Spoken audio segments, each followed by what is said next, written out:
స్త్రీ శాపము, పితృశాపము, ఋషి శాపము, దేవతా శాపము ఇలాంటివి ఉంటాయి. అవి ఎలా ఉంటాయి గురువుగారు, దేని వలన వస్తాయని అడిగారు. కింద కామెంట్స్లో కూడా చాలామంది పెట్టారు.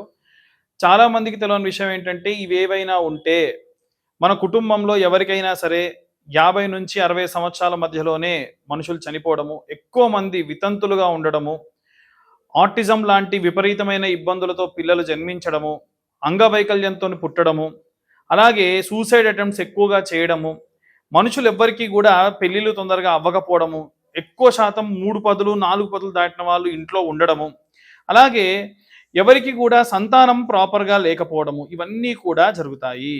కాబట్టి వీటన్నిటికీ ఒకే ఒక్క రెమెడీ ఏంటంటే, గోకర్ణ లాంటి క్షేత్రంలో పితృదోష నివారణ పూజలు జరుగుతూ ఉంటాయి. అలాంటి క్షేత్రంలో విశేషంగా పూజలు నిర్వహిస్తున్న కారణం చేత ఎవరైనా సరే ఆ యొక్క పూజలు చేయించుకోవడం వలన జాతక సంబంధిత, అంటే జాతకంలో కూడా 9వ స్థానంలో గనక రాహుగ్రహ సంచారం చేస్తూ అది మనకు కనిపిస్తూ ఉంటుంది.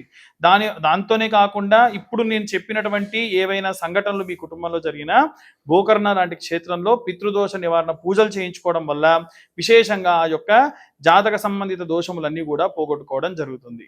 సర్వే జనా సుఖినో భవంతు. స్వస్తి.